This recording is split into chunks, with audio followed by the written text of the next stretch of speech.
So here we are, another book review. This is The Only Woman in the Room, a novel by Marie Benedict. Again, I'm only about halfway through the book. This novel is actually based on uh, the historic life notes of a genuine Austrian Jew and intellectual that I happened to meet many years ago online.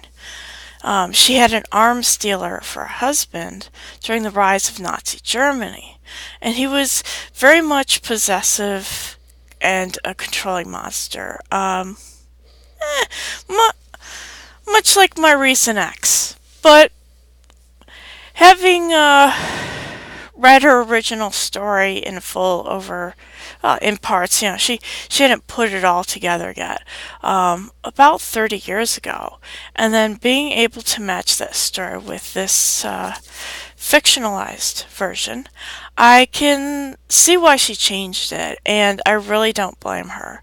Her original story was perhaps more in the very black realm of true noir, um, than any real story deserves.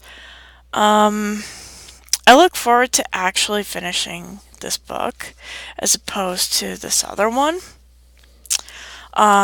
This one that upsets me quite so much. I don't know, I might go ahead and finish this other book. Um, just so I can rant and rave more about how much I disapprove of a mother circumcising her son. Circumcision and abortion, these are just different words for legalized torture against our most vulnerable and innocent citizens in the United States. But where did it all come from? Um, the ideals of the left, the current ideals of the left that we ourselves know today, it originally came from Nazi Germany.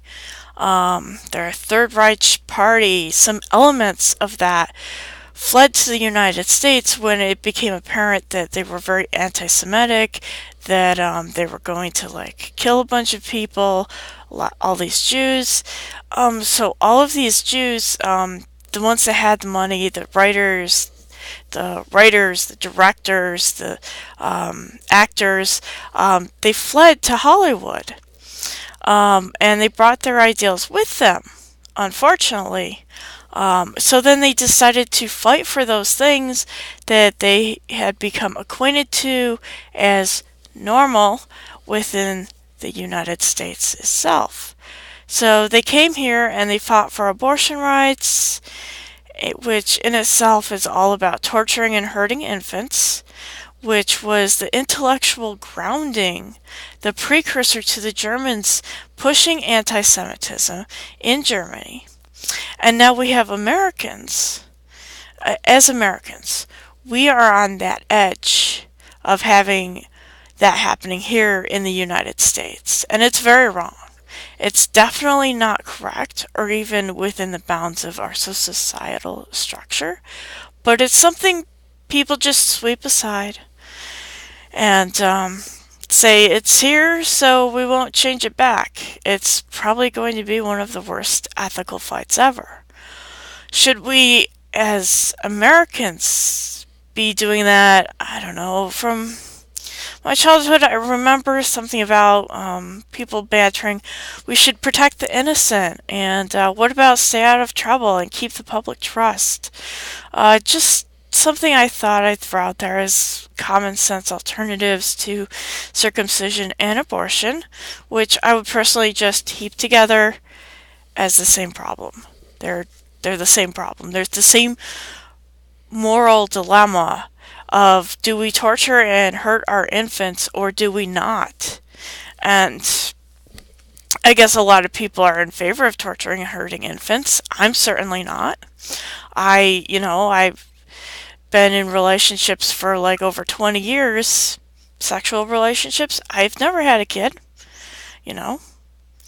Um, I'm pretty sure I'm not sterile either. So some people are just like that. They don't think about the future or